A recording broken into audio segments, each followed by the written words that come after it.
Hello guys, so basketball update tayo. So punta tayo sa NBA kung saan magsisimula na ngayon yung free agency, no?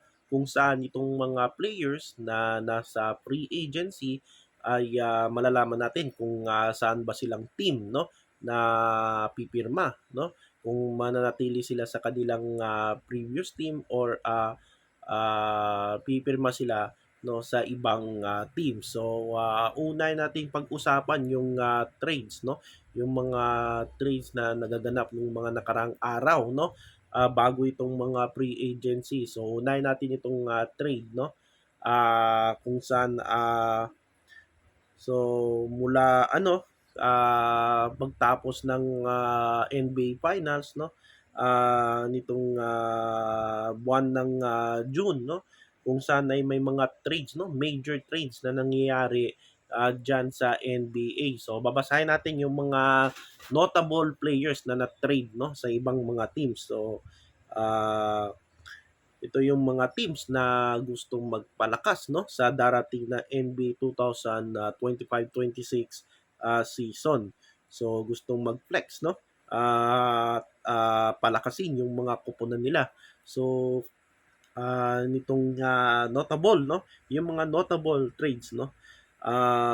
June 15 kung saan nag-trade ang Memphis Grizzlies at Orlando Magic. So ang Memphis Grizzlies ay kinuha itong si Cole Anthony at itong si Kentavious Caldwell Pope o KCP. Tapos meron silang 2025 first round pick mula ito sa Orlando, no? Tapos 2026 first round pick, tapos 2028 first round pick, Orlando pa rin, at 2029 protected first round pick, no? Swap right, 2029 and 2030 first round pick. So ang Orlando Magic ay binigay nila no sa Memphis Grizzlies ang draft picks nila no mula 2025 up to 2025, 26, 28, 29 at 30. Tapos ang kapalit no mapupunta sa Orlando Magic ay itong si Desmond Bain. Tapos isa pang notable trade no itong nangyari no kung saan itong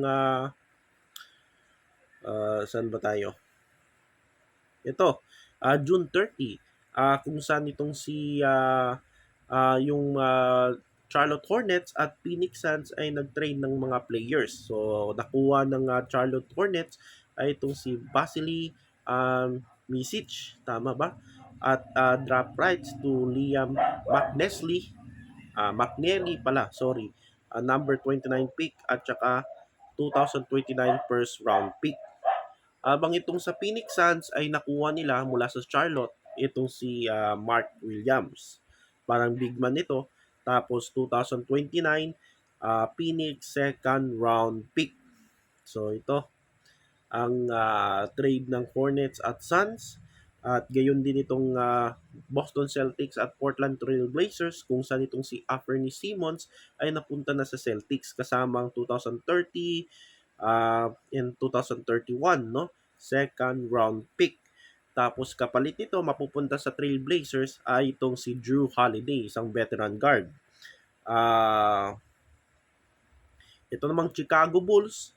Yung Chicago Bulls ay tinrade nila si Alonzo Ball papuntang Cleveland Cavaliers kapalit ni Isaac Okoro. Tapos ito yung pending pa itong trade na ito. Actually pending pa ito at hindi pa ito official, no? Ibig sabihin hindi pa ito official. At o nga, no? Pending pa itong mga trade na ito at posibleng mangyayari na to. So, isa pang notable trade ay itong Houston Rockets at Phoenix Suns, no?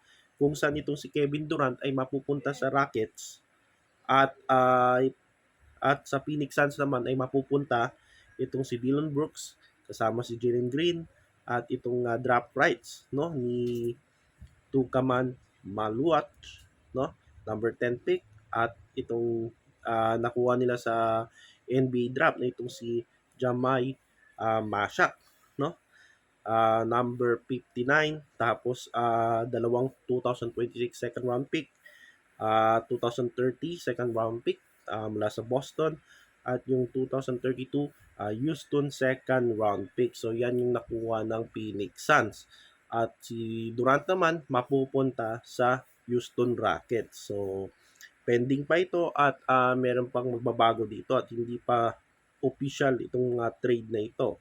So meron ding trade, no? Itong three-team trade, no, sa pagitan ng Atlanta Hawks, Boston Celtics at Brooklyn Nets. So ang Atlanta Hawks nakuha nila si Kristaps Porzingis mula sa Boston, at sa Atlanta naman ay sa Boston naman nakuha nila si Georges Niang. Tapos itong Brooklyn Nets ay nakuha nila itong si Terrence Mann from Atlanta, at itong draft rights ni Drake Powell, the number 22 pick from Atlanta. So yan yung mga NBA notable NBA trades, no, nitong off season. So sa susunod na video ay pag-usapan natin yung mga free agency, no, nangyayari dyan sa NBA, kung sino-sino yung mga players ang mananatili sa kanilang current team, at yung mga players na magsasign, no, dyan sa ibang koponan. So malalaman natin yan, no, NBA update, no, sa araw na ito, at basketball update. So yun guys, at maraming salamat, kita-kits sa next video.